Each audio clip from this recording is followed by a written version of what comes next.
अच्छा जी, आज का जो टॉपिक है वो है हमारे पास थ्योरीज ऑफ लीडरशिप। ठीक है, जैसे मैंने कहा था कि हम जो है वो दो टॉपिक एक्स्ट्रा पढ़ेंगे। तो एक टॉपिक लीडरशिप स्टाइल्स हम पढ़ चुके हैं और दूसरा जो है वो है आपके पास थ्योरीज ऑफ लीडरशिप। ठीक है, अब इसमें बहुत सारी चीजें वही होंगी जो आप अप्रोचेस में पढ़ चुके हैं, जो आप लीडरशिप स्टाइल्स में पढ़ चुके हैं, लेकिन क्योंकि क्वेश्चन जो है वो हमारे पास मैनेजमेंट वगैरह में इसका आता है, तो चांसेस हैं कि शायद इसका क्वेश्चन आ जाए। तो जब क्वेश्चन आ जाए, आपने पढ़ा हुआ हो, तो आपके लिए इसे टैकल करना आसान हो। ठीक है, पहली जो थ्योरी है वो है हमारे पास, तो भाई जल्दी जल्दी आ जाओ ताकि फिर क्लास शुरू कर दें। और लोग आएंगे? इकरा एब्सेंट है।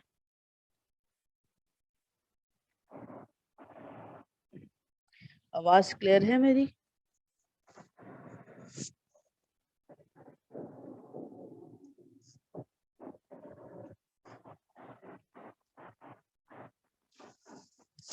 ठीक है, हम ना अटेंडेंस ले लेना तुम। अच्छा जी, शुरू करते हैं ग्रेटमैन थ्योरी से। ग्रेटमैन थ्योरी अगेन रिपीट करेंगे। हमने पहले से पढ़ी हुई है कि लीडर्स जो हैं वो उनमें इनबॉर्न क्वालिटीज होती हैं, या लीडर्स जो हैं वो बॉर्न होते हैं, उन्हें बनाया नहीं जा सकता। पैदाइशी वो लीडरशिप की क्वालिटीज या लीडर वाला जो एलिमेंट है वो उसके साथ ही पैदा होते हैं, और फिर वो आके लोगों को लीड करते हैं, या अपनी जो भी सल्तनत रियाया जिस पे लीड किया जाता है। अभी आपको ये भी पता है कि जब हम हिस्ट्री पढ़ते हैं तो हिस्ट्री में हमारे पास किसी ऑर्गेनाइजेशन का तो कोई कॉन्सेप्ट था नहीं। तो जो भी लीडरशिप का जो मेन ओरिजिन की अगर हम बात करें, या लीडरशिप के हिस्ट्री की बात करें, तो स्टार्ट वहीं से होता है जहाँ पे एक वो बादशाहत या सल्तनत वाला दौर था। फिर अगला स्टेप जब हम आते हैं, तो अगले स्टेप में आपके पास ट्रेड थ्योरी ऑफ लीडरशिप है। ट्रेड थ्योरी हमें क्या बताती है कि लोग जो हैं वो अपनी पर्सनैलिटी की खुसूसियात या पर्सनैलिटी की ट्रेड्स की वजह से लोगों पे लीड करते। अब वो ट्रेड्स जो है वो उनका नॉलेज भी हो सकती है, वो कॉग्निटिव स्किल्स भी हो सकती हैं, वो इमोशनल मैच्योरिटी भी हो सकती है, वो पर्सनालिटी में कोई ऐसा करिश्मा भी हो सकता है, वो क्रिएटिविटी भी हो सकती है। ये सारी चीजें मिलके कहीं ना कहीं आपके पर्सनालिटी के ट्रेड्स को फॉर्म करती हैं, और यही पर्सनालिटी के ट्रेड्स मिलके आपकी जो है वो ट्रेड अप्रोच को कंप्लीट करते हैं। ठीक है, तो पहली चीज हो गई ग्रेटमैन थ्योरी। दूसरी चीज हो गई आपके पास trade theory of leadership. Trade theory यानी कि पर्सनालिटी के ट्रेड्स की वजह से आप लोगों को लीड करते हैं, सुपरवाइज करते हैं, या लोग जो हैं वो आपसे मुतासिर होते हैं और आपके फॉलोवर्स बनते हैं। ठीक है, अब यहाँ पे डेफिनेशन समझाने की जरूरत नहीं है मुझे कि लीडरशिप की क्या डेफिनेशन है और उसका मेन एलिमेंट जो है वो क्या है। ठीक है, ये दोनों चीजें समझ में आ गई होंगी। अगले स्टेप की तरफ चलते हैं, अगली थ्योरी की तरफ चलते हैं। अच्छा, अगली थ्योरी जो है वो है आपके पास कॉन्टिजेंसी थ्योरी। अब कॉन्टिजेंसी थ्योरी का मेन फोकस या मेन पर्पस क्या है? According to this theory, no leadership style is best in all situations.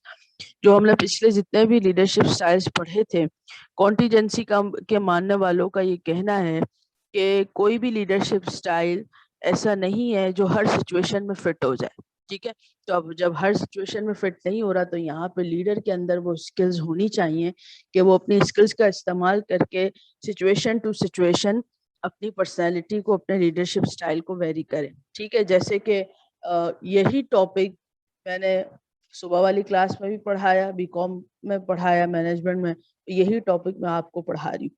दोनों में पढ़ाने में, लेक्चर में डिफरेंस आएगा, क्योंकि कैपेसिटी डिफरेंट है, समझने का स्टाइल डिफरेंट है, बहुत डिटेल में वहाँ पढ़ाना पड़ेगा, वहाँ से क्वेश्चन या रिस्पॉन्स आने के चांसेस कम है, यहाँ पे ज्यादा है।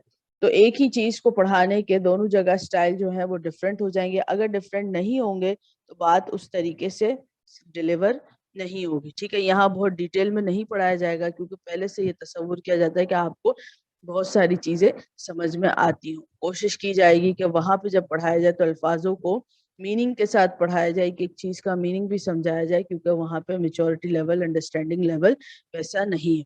ठीक है, तो बस इसी एग्जाम्पल को आप कॉन्टिजेंसी थ्योरीज में रखेंगे। कॉन्टिजेंसी थ्योरी हमें क्या बताती है कि according to this theory, no leadership style is best in all situations. अच्छा, अब जब आप इंटरनेट को खोलोगे तो आप ये भी देखोगे कि आपके पास जो है वो सब डिवाइड किया गया होगा। कॉन्टिजेंसी की थ्योरीज होंगी, फिर आप देखोगे तो सिचुएशनल की थ्योरी होंगी। तो ये सब डिवीजन या डिवीजन जो है वो आपके किसी काम का नहीं है, क्योंकि आपने इससे आगे की चीज पढ़ ली और वो थी अप्रोचेस। ठीक है, ये चीजें ऑब्सोलीट हो चुकी हैं, ये सिर्फ मैनेजमेंट या बीकॉम के कोर्स की हद तक रह गई हैं। आप इसके आगे की एडवांस चीज पढ़ चुके हो, तो आपको इतनी डिटेल में जाने की जरूरत नहीं है। जो कॉन्सेप्ट है बस उसी कॉन्सेप्ट के साथ चलना है। शायद पेपर में ये सवाल अब तक तो नहीं आया, हो सकता है कि आ जाए, जैसे साइकोलॉजी में पेपर जो है वो कॉन्सेप्चुअल आया था, तो हो सकता है कि लीडरशिप में कॉन्सेप्चुअल आ जाए। तो आपके लिए ये चीज जो है ये आपको इस वजह से पढ़ाई जा रही है। ठीक है, आपके कोर्स में ये चीज मौजूद नहीं है। कोर्स में सिर्फ और सिर्फ आपके पास अप्रोचेस मौजूद है। और अगर कोई इंटरनेट खोलेगा या कोई बीकॉम की किताब खोल ली, तो 200 साल पहले की किताब छपी हुई है, तो उसमें बहुत सारी चीजें ऐसी हैं जो आपको ये लगेगा कि हमने ये चीज इस तरीके से नहीं पढ़ी। तो उसमें टेंशन लेने की या परेशान होने की जरूरत नहीं है। कॉन्सेप्ट सेम है, वक्त के साथ तब्दीली आई है, वक्त के साथ चीजें अपग्रेड हुई हैं। जैसे जैसे अपग्रेड हुई हैं वैसे वैसे चीजों में चेंजेस आई। ठीक है, यहाँ तक बात क्लियर है। उसके बाद आता है फोर्थ है आपके पास लिकर्ट लीडरशिप स्टाइल। अब ये वही अप्रोच है जो अगर याद हो तो हमने सिस्टम अप्रोच पढ़ा था, आखिरी वाला। ठीक है, सिस्टम अप्रोच हमें क्या बताता है? सिस्टम अप्रोच का फोकस किस पे था? सिस्टम अप्रोच का प्योरली फोकस था ऑर्गेनाइजेशन पे। ठीक है, ऑर्गेनाइजेशन का मेन फोकस था। अब क्योंकि जब हम ग्रेटमैन थ्योरी की बात करते हैं या ट्रेट अप्रोच की बात करते हैं, तो ये वो दौर था जहां पे ऑर्गेनाइजेशन का कोई कॉन्सेप्ट नहीं था। जो लीडरशिप थी वो सिर्फ कहाँ तक थी कि लोगों पे रूल करना है, पूरी एक कम्युनिटी पे, एक पूरे कंट्री पे जर्नल पर्सपेक्टिव्स के साथ रूल करना है। लेकिन अगर हम आज के दौर की बात करें तो कुछ कंट्रीज में सिर्फ किंगडमशिप रह गई है। इसके अलावा पूरी दुनिया क्योंकि एक ग्लोबलाइजेशन की तरफ जा रही है, एक इंडस्ट्रियल रेवोल्यूशन आ चुका है, तो अब हमारे पास जो लीडरशिप का कॉन्सेप्ट है वो ऑर्गेनाइजेशन की हद तक रह गया है। जब वो ऑर्गेनाइजेशन की हद तक है तो उसे फिर हम पढ़ते हैं सिस्टम अप्रोच में। जब हम सिस्टम अप्रोच में पढ़ते हैं तो अब जब हम सिस्टम की बात करेंगे, और मैंने ये भी बताया था कि जब हम सिस्टम अप्रोच की बात करते हैं तो आज के दौर में जो सबसे ज्यादा जिस स्टाइल को फॉलो किया जाता है, वैसे तो कोई भी हो सकता है, लेकिन वो स्टाइल है ट्रांसफॉर्मेशनल लीडरशिप स्टाइल। क्यों? क्योंकि उसमें हम कम्युनिकेशन की बात करते हैं, उसमें हम मोटिवेशन की बात करते हैं, उसमें हम रिवॉर्ड सिस्टम की बात करते हैं, उसमें हम रूल्स एंड रेगुलेशंस की बात करते हैं, उसमें हम एथिक्स की बात करते हैं। ये सारी चीजों पे हम फोकस करते हैं और यही सारी चीजें आज की ऑर्गेनाइजेशन का मेन पर्पस है। आज हम इन्हीं चीजों पे फोकस करके, इन्हीं सारी चीजों को देखते हुए हम ऑर्गेनाइजेशन में रूल्स एंड रेगुलेशंस फॉलो करवाते हैं, या लोगों को ये जो जितने भी एम्प्लॉयज हैं उनकी प्रोडक्टिविटी को इसी तरीके से एनहेंस किया जाता है। ठीक है, अगर याद हो तो हमने ये भी पढ़ा था हिस्ट्री में कि एक वक्त था जब लोग सिर्फ कंसर्न फॉर प्रोडक्शन थे, लेकिन अगर आज के दौर की हम बात करें तो कंसर्न फॉर पीपल भी है। और ये दोनों चीजें मिलकर कहीं ना कहीं हमारे एक सिस्टम को फॉर्म करती हैं। बात समझ में आ गई कि कैसे जो है वो लिकर लीडरशिप स्टाइल, मैंने ब्रैकेट में देखो लिखा हुआ, ये लिखने की वजह ये थी ताकि आपके पढ़ने में आसानी हो। ठीक है, उसके बाद है आपके पास अगली चीज, और वो क्या है? Participative leadership style. अब पार्टिसिपेटिव लीडरशिप स्टाइल या लीडरशिप की थ्योरी जो है वो हमें किस तरफ लेके जाती है? जैसे हमने लीडरशिप में बहुत सारी चीजें पढ़ी थी, जिसमें कम्युनिकेशन आ गया, मोटिवेशन आ गया, आपकी पर्सनैलिटी के ट्रेट्स आ गए, आपकी इनबॉर्न क्वालिटीज आ गई। ये सारी चीजों के साथ साथ एक जो मोस्ट इंपॉर्टेंट चीज है वो क्या है? वो है आपके पास डिसीजन मेकिंग। ठीक है, लीडर की जिंदगी का या लीडरशिप के दायरे में आने के बाद तो सबसे इम्पोर्टेंट चीज होती है वो, बहुत सारी चीजों के साथ एक चीज है डिसीजन मेकिंग, कि आप डिसीजन कैसे लेते हैं या आपको डिसीजन लेने की जरूरत क्यों होती है।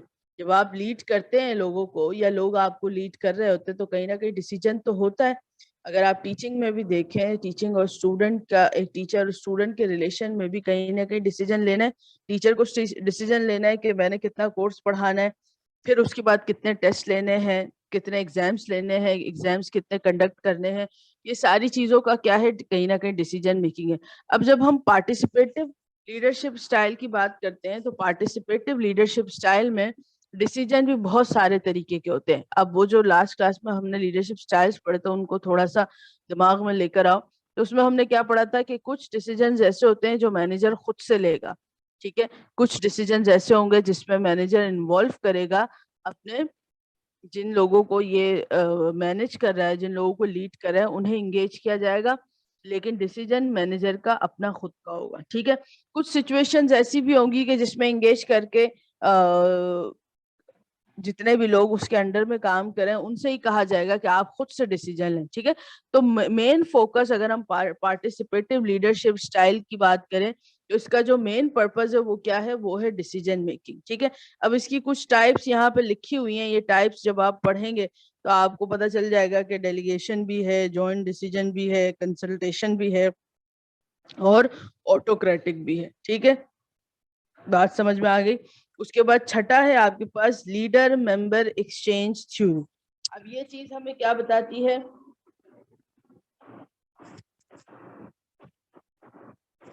लीडर मेंबर एक्सचेंज थ्योरी का जो मेन फोकस है वो किस चीज पे है, quality of relationships and interaction between leaders and followers. ठीक है, रिलेशनशिप और इंटरेक्शन।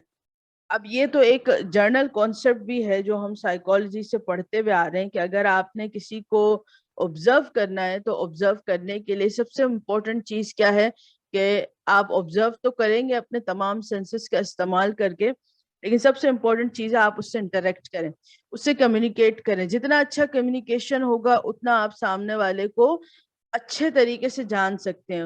उसको ना सिर्फ उसको जान सकते हैं बल्कि उसके बारे में बहुत सारे थॉट्स भी क्रिएट कर सकते हैं। ठीक है।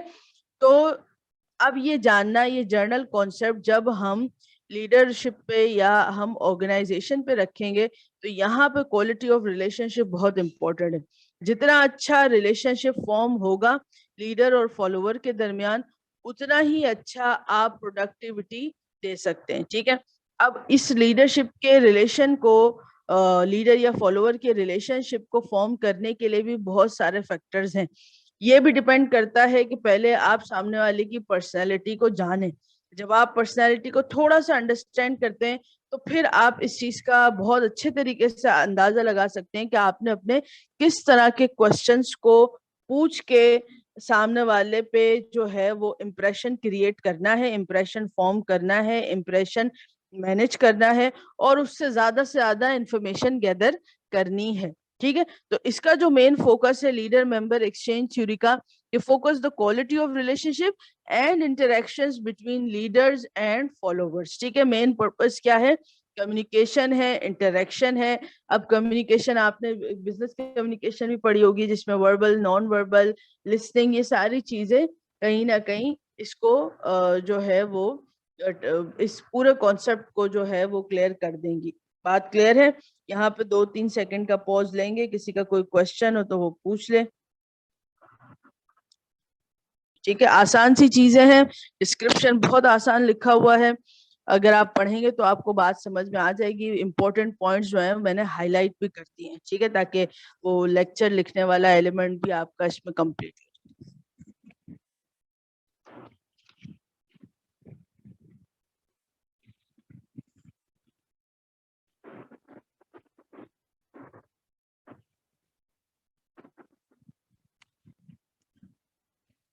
अच्छा, उसके बाद देखो हमारे पास है सिचुएशनल लीडरशिप स्टाइल। अब सिचुएशनल लीडरशिप थ्योरी हमें क्या बताती है, leader choose the leadership style based on the maturity और developmental level of the follower. Again इसमें वही चीज जो हमने पहले डिस्कस की, थोड़ी सी और माइनर चेंजेस के साथ, कुछ पॉइंट्स के साथ दोबारा से वही चीजें आ गई कि ये सारी चीजें, ये 3 चीजें जो बताई गई है ना, डायरेक्टिंग, कोचिंग, सपोर्टिंग और डेलीगेटिंग। डेलीगेटिंग का मतलब क्या होता है कि आप किसी काम को किसी अथॉरिटी को दूसरे की तरफ डेलीगेट करें। तो ये सारी चीजें का एक मिक्सचर मिलके आपने फिर एक कॉन्सेप्ट को फॉर्म किया और वो कॉन्सेप्ट आपको क्या बताता है कि leaders choose the leadership style based on the maturity और developmental level of the followers. यानी कि आपका डेवलपमेंटल लेवल कैसा है। जैसे इसकी एग्जांपल को हम ऐसे लेंगे कि एक बच्चा जो प्राइमरी सेक्शन में है, जब वो प्राइमरी सेक्शन में होगा तो उसे जब टीचर पढ़ाएगी कि ए फॉर एप्पल और बी फॉर बॉल या सी फॉर कैट, तो उसे पिक्चर भी दिखाई जाएगी कि भाई कैट दिखने में ऐसी होती है, एप्पल दिखने में ऐसा होता है। जब पिक्टोरियल रिप्रेजेंटेशन होगी तो बच्चे के दिमाग में एक पिक्चर क्रिएट हो जाएगी, ठीक है। लेकिन यही बच्चा जब क्लास 9 और 10 में जाके केमिस्ट्री और फिजिक्स पढ़ेगा तो वहां टीचर उसे एटम और मॉलिक्यूल नहीं समझाएगी। क्यों नहीं समझाएगी? क्योंकि अंडरस्टैंडिंग लेवल इतना डेवलप हो चुका है कि आपको जो है वो एटम और मॉलिक्यूल दिखने की जरूरत नहीं है। जब टीचर ने बताया आपने यकीन कर लिया, आपने अंडरस्टैंड कर लिया कि हाँ भाई एक एटम होता है जो बहुत सारे एटम्स मिलके मॉलिक्यूल्स बनाते हैं और मॉलिक्यूल मिलके एक मास को प्रोड्यूस करते हैं, ठीक है। तो इस तरीके से जो भी आपका, या आपसे कहा जाएगा H2O, तो पानी में आपके पास दो मॉलिक्यूल्स हाइड्रोजन के हैं, एक मॉलिक्यूल ऑक्सीजन का है। तो कभी भी आप पानी में उसे ढूंढेंगे नहीं कि मॉलिक्यूल कहाँ है। आपने अंडरस्टैंड कर लिया कि माइनर माइनर चीजें मिलके एक मेजर चीजों को प्रोड्यूस करती हैं, ठीक है। छोटे छोटे सी चीजें मिलके एक मेजर चीज को प्रोड्यूस करती हैं। तो अंडरस्टैंडिंग उस लेवल की डेवलप। अब अगर यही बातें प्राइमरी में अगर टीचर करेगा तो बच्चे की समझ में नहीं आएगा, क्योंकि अभी परसेप्शन क्रिएट नहीं हुआ। सेंसेस भी पूरे तरीके से डेवलप नहीं हुए, ठीक है। छोटे बच्चे के, बहुत छोटा बच्चा जो इन्फेंट जिसे कहा जाता है, न्यू बॉर्न बेबी, उसके सेंसेस भी सही तरीके से डेवलप नहीं हुए होते, ठीक है। ये तो हमने साइकोलॉजी में भी पढ़ा था। तो according to the level of the follower, leadership अपना स्टाइल को चूज करेगा, ठीक है। सिचुएशनल लीडरशिप थ्योरी हमें ये बताती है। अच्छा, अब आ जाओ अगली की तरफ, वो है हमारे पास पाथ गोल थ्योरी।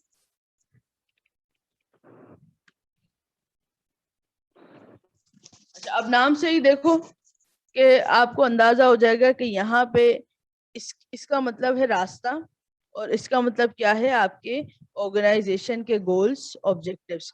अब इन गोल्स को अचीव करने के लिए लीडर जो है वो आपको कोई ना कोई एक रास्ता बताएगा, ठीक है। कि जैसे आपने अगर अपने साइकोलॉजी का कोर्स जो है वो पढ़ना है, तो उस कोर्स को पढ़ने के, समझो वो आपका एक गोल है। अब उस गोल को अचीव करने के लिए जो रास्ता है वो आपको टीचर दिखाएगा, ठीक है। जो रास्ता है यानी किस रास्ते पे आपने चलना है, 6 महीने आपने लेक्चर्स अटेंड करने हैं, किताब से पूरे पूरे चैप्टर्स पढ़ने हैं। जब वो चैप्टर्स आप पढ़ लेंगे तो उसके बाद अल्टीमेटली आपका वो जो एक सब्जेक्ट को क्लियर करने का गोल है वो इंशाल्लाह अचीव हो जाएगा, ठीक है। रिजल्ट आएगा तो आपको अंदाजा हो जाएगा कि आपका वो गोल जो है वो बहुत अच्छे से अचीव हो चुका है। इसी तरीके से जब ऑर्गेनाइजेशन में लोगों को लीड किया जाता है तो एक लीडरशिप थ्योरी ये भी होती है कि जहाँ पे आपने जो भी गोल्स अचीव करने, आपसे मुराद जो फॉलोअर्स हैं, जो सबऑर्डिनेट्स हैं, जो लेबर है, जो लोगों के अंडर में काम कर रहा है, उन्हें उनके मैसेजेस कन्वे किए जाएं, उन्हें उनके गोल्स कन्वे किए जाएं।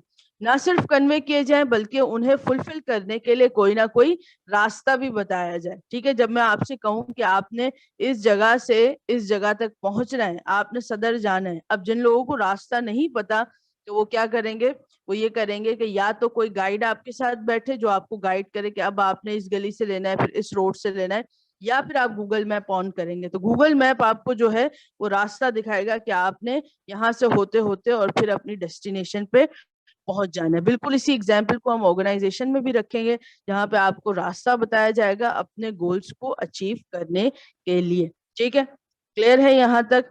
इसका भी डिस्क्रिप्शन पढ़ लेना, इंशाल्लाह समझ में आ जाएगा। आगे चलते हैं।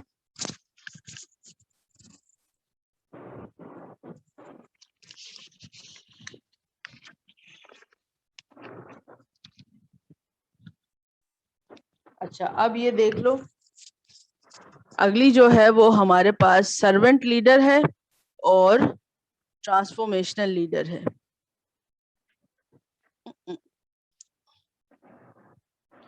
ठीक है, ये देखो सर्वेंट लीडरशिप स्टाइल है, ये हम ऑलरेडी लीडरशिप स्टाइल में पढ़ चुके हैं, और ट्रांसफॉर्मेशनल लीडरशिप स्टाइल है, ठीक है। इनके कुछ पॉइंट्स लिखे हुए हैं, ये पॉइंट्स को पढ़ लेना। ये लास्ट क्लास में भी मैंने समझा दिया था, इस दफा फिर पढ़ लेना तो बात जो है वो समझ में आ जाएगी, ठीक है। इतना मुश्किल नहीं है।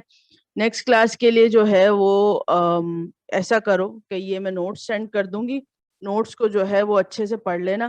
कोई क्वेश्चन हो तो फिर अगली क्लास में मुझसे पूछ लेना। इंशाल्लाह अगली क्लास जो है वो हो सकता है कि शायद फिजिकल क्लासेस जो है वो आपकी स्टार्ट हो जाए तो हम जो है वो इंस्टीट्यूट में ही लेंगे, अदरवाइज कोशिश यही होगी कि आपकी जो है वो बोर्ड के साथ क्लास हो, क्योंकि चैप्टर 11 से हमने कंटिन्यू करना है, ठीक है। तो ये नोट्स मैं दे दूंगी, एक लास्ट में एक और लीडरशिप स्टाइल रह गया है, ऑथेंटिक लीडरशिप स्टाइल। अच्छा रुको मैं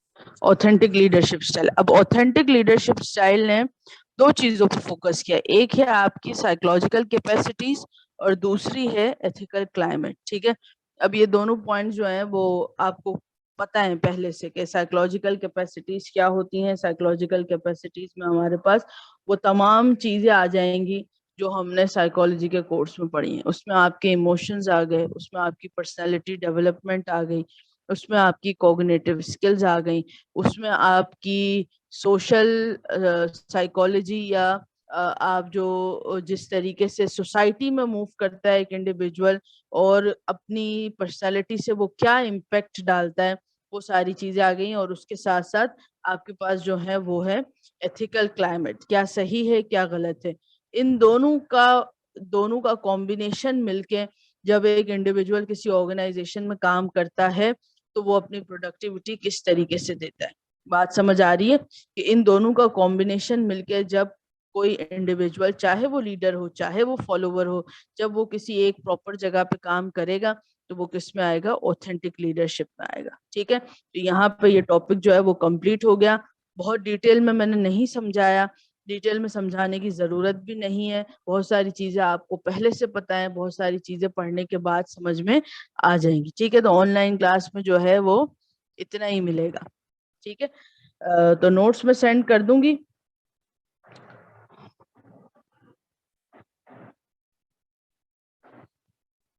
क्लास को यहीं पे एंड करते हैं, अगर किसी का कोई क्वेश्चन है तो वो पूछ सकता है।